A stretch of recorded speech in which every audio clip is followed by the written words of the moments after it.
Halo semuanya, bagaimana kabarnya? Semoga selalu sehat walafiat ya di tengah pandemi ini. Oke, pada kesempatan kali ini saya akan memberikan video pembelajaran ilmu pengetahuan alam atau IPA untuk kelas 5 sekolah. Nah, tema yang saya angkat adalah tema kelima, yaitu ekosistem, dengan subtema ketiga yaitu keseimbangan ekosistem. Sebelumnya, izinkanlah saya untuk memperkenalkan diri. Perkenalkan, nama saya Kailifa Zakia Azara, NIM 140141925 dari jurusan Pendidikan Guru Sekolah Dasar Fakultas Ilmu Pendidikan Universitas Negeri Semarang 2020. Langsung saja, mari kita belajar bersama. Nah, kompetensi dasar yang akan kita laksanakan 3.5 menganalisis hubungan antar komponen ekosistem dan jaring-jaring makanan di lingkungan sekitar. 4.5 membuat karya tentang konsep jaring-jaring makanan dalam suatu ekosistem. Langsung saja, pada pembelajaran pertama, tujuan pembelajaran siswa mampu memahami dan menjelaskan hubungan antara makhluk hidup. Selanjutnya, siswa mampu menjelaskan perbedaan antara simbiosis parasitisme, komensalisme, dan mutualisme. Dan yang terakhir, siswa dapat menyimpulkan mengenai hubungan khas makhluk hidup secara tepat. Nah, bagaimana sih hubungan antara makhluk hidup itu? Makhluk hidup yang satu dengan yang lainnya saling berkaitan dan saling berhubungan, baik itu biotik atau hidup dan abiotik yang artinya tidak hidup. Nah, masing-masing makhluk hidup mempunyai hubungan yang sangat erat. Bagaimana? Mari kita simak. Yang pertama ada individu. Apa itu individu? Contohnya, seekor gajah. Individu merupakan satu makhluk hidup tunggal. Jadi, ada satu jenis makhluk hidup. Nah, selanjutnya populasi. Populasi itu kumpulan individu sejenis. Contohnya, kumpulan gajah. Karena sejenis. Jenisnya sama-sama gajah. Selanjutnya, ada komunitas. Komunitas adalah kumpulan dari populasi. Nah, sebagai contoh di sini ada kumpulan populasi gajah, populasi badak, dan populasi flamingo. Mereka disebut komunitas. Ekosistem. Ekosistem merupakan kumpulan komunitas yang saling berinteraksi. Sehingga di sini terdapat beragam komunitas yang menjadi satu dan saling berinteraksi dalam lingkungan. Nah, ekosistem dibagi menjadi beberapa hal. Pertama ada ekosistem darat. Ekosistem darat adalah ekosistem yang lingkungan fisiknya berupa daratan. Nah, seperti contoh berikut ini. Terdapat ekosistem beragam makhluk hidup yang berada di darat. Nah, selanjutnya ada ekosistem air atau ekosistem laut yang sering disebut dengan bahari. Nah, ekosistem ini terdapat di perairan. Bisa dilihat seperti contoh berikut. Selanjutnya ada ekosistem alami. Ekosistem alami itu terbentuk karena pengaruh alam, sehingga tidak ada campur tangan manusia. Ekosistem alami terbentuk alami dan asli dari Tuhan dan tidak ada buatan dari manusia. Selanjutnya ada ekosistem buatan. Nah, hal ini berbeda dengan ekosistem alami karena terbentuk dengan campur tangan manusia. Misalnya akuarium. Ada juga contoh lain seperti waduk dan sebagainya. Nah, selanjutnya kita belajar simbiosis. Apa itu simbiosis? Simbiosis adalah hubungan antara dua makhluk hidup. Nah, ada 3 macam simbiosis. Yang pertama, mutualisme. Simbiosis mutualisme adalah hubungan antara dua makhluk hidup yang saling menguntungkan. Contohnya, hubungan antara burung jalak dan kerbau. Kerbau mendapatkan keuntungan karena kutunya berkurang, sedangkan burung jalak mendapatkan makanan. Yang kedua, simbiosis komensalisme. Hubungan antara dua makhluk hidup. Dalam hal ini, makhluk hidup yang satu mendapatkan keuntungan, sedangkan makhluk hidup yang lainnya tidak dirugikan. Contohnya, hubungan antara tumbuhan anggrek dan pohon yang ditumpanginya. Selanjutnya, ada simbiosis parasitisme. Simbiosis parasitisme adalah hubungan antara dua makhluk hidup. Dalam hal ini, makhluk hidup yang satu mendapat keuntungan dan yang lainnya mendapat kerugian. Contohnya, hubungan antara pohon mangga dan benalu. Benalu mendapatkan tempat untuk hidup subur karena menghisap zat makanan dari pohon mangga, sedangkan pohon mangga lama-lama menjadi kurus dan mati. Selanjutnya, kita pembelajaran kedua. Dengan tujuan pembelajaran, yang pertama, dengan mengamati perubahan yang terjadi di sekelilingnya, siswa mengetahui keberlangsungan rantai dan jaring-jaring makanan. Yang kedua, dengan memahami penyebab dan akibat perubahan terhadap keberlangsungan hidup, komponen ekosistem di dalam sebuah jaring-jaring makanan, siswa mampu menuliskan pengalaman dalam sebuah tulisan secara baik dan benar.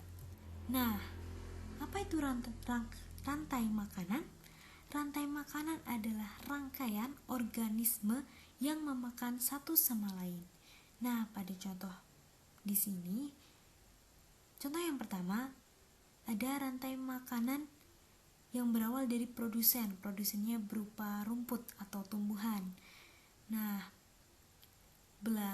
rumput dimakan oleh belalang, belalang dimakan oleh katak, katak dimakan oleh ular, ular dimakan oleh elang, dan elang dimakan oleh jamur atau pengurai.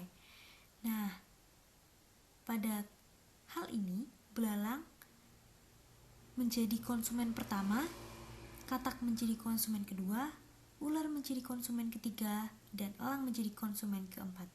Sedangkan pengurai atau jamur menjadi organisme terakhir. Nah, selanjutnya ada jaring-jaring makanan. Jaring-jaring makanan adalah hubungan alami dari beberapa rantai makanan, dimulai dari produsen, berakhir pada pengurai atau dekomposer. Nah, pada gambar tersebut terdapat produsen yang berupa rumput atau tumbuhan dan pohon. Nah, jaring-jaring makanan terdiri dari beragam rantai makanan, sehingga pada jaring-jaring makanan terdapat lebih dari satu rantai makanan. Di sini sebagai contoh, tikus memakan padi, tikus dimakan ular, ular dimakan elang.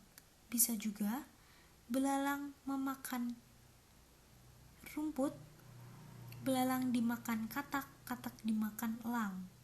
Atau rumput dimakan ulat, ulat dimakan katak, katak dimakan elang. Bisa juga rumput dimakan ulat, ulat dimakan ayam, ayam dimakan elang. Nah, apabila dari produsen pohon, ulat memakan daun-daunan pohon, ulat dimakan katak, katak dimakan elang. Bisa juga belalang memakan daunan pohon, belalang dimakan katak, katak dimakan elang, dan sebagainya. Nah, di sini di komposer. Selanjutnya, pembelajaran kelima. Tujuan pembelajarannya, siswa memahami berbagai macam kegiatan manusia yang dapat mempengaruhi keseimbangan ekosistem secara jelas dan akurat. Nah, pengaruh kegiatan manusia terhadap keseimbangan ekosistem itu bagaimana sih? Berikut adalah contoh peristiwa kebakaran hutan. Selanjutnya ada polusi udara, ada gunung meletus, tanah longsor, banjir yang disebabkan volume air yang terlalu banyak dan tanah tidak bisa menyerap air karena pepohonan sudah ditebangi. Nah, bagaimana cara menjaga keseimbangan ekosistem setelah ada beragam bencana? Seperti contoh yang tadi, yang pertama dengan kerja bakti. Kerja bakti di sini diartikan bergotong royong, bersama-sama, peduli, dan lebih mengenal akan alam, sehingga masing-masing manusia bisa memahami apa yang sedang terjadi dalam kehidupan saat ini, terutama pada bumi. Selanjutnya ada reboisasi. Reboisasi adalah penanaman kembali, bisa dalam hal menanam tumbuhan, mangrove, dan sebagainya. Nah, tujuan dari reboisasi itu untuk penanaman kembali sehingga pepohonan yang telah ditebang dapat ditanam kembali sehingga masih terdapat akar-akar yang menyerap air apabila diterpa oleh hujan. Nah, karena reboisasi memiliki manfaat yang luar biasa, maka sedari dini anak-anak dipersiapkan dan dilatih untuk reboisasi karena sangat berdampak besar untuk keberlangsungan ekosistem selanjutnya. Nah, kegiatan selanjutnya adalah membuang sampah pada tempatnya. Hal ini merupakan peristiwa atau kegiatan yang sangat sederhana, namun apabila dilaksanakan secara terus-menerus berdampak besar bagi lingkungan. Mengenali tempat sampah. Ada organik, anorganik, dan B3. Organik berarti tumbuh-tumbuhan atau sampah hidup, anorganik plastik, dan B3 adalah sampah medis atau yang berbahaya. Nah, untuk itu sering digalakan Save Earth atau #SaveEarth. Itu artinya menyelamatkan bumi. Salah satunya adalah say no to plastic bag. Sebisa mungkin dan sedini mungkin anak-anak diajarkan untuk menggunakan tote bag atau tas yang berbahan dari kain supaya penggunaan plastik tidak berlebihan dan menyebabkan bencana yang berkelanjutan. Selanjutnya ada juga kegiatan membersihkan sungai. Nah, kegiatan ini sangat bermanfaat karena aliran sungai akan menjadi lancar dan tidak menyumbat sehingga tidak terjadi banjir. Selanjutnya ada tanam mangrove. Tanam mangrove untuk mencegah abrasi di pantai. Akar-akar mangrove sangat kuat sehingga dapat menangkal terjadinya abrasi. Nah, selanjutnya ada hal yang sangat penting yang bisa digalakkan pada zaman sekarang ini, yaitu bank sampah. Apa itu bank sampah? Bank sampah terdiri dari beragam jenis kemasan sampah. Ada plastik PET, ada plastik kemasan-kemasan untuk kebutuhan rumah tangga dan sebagainya.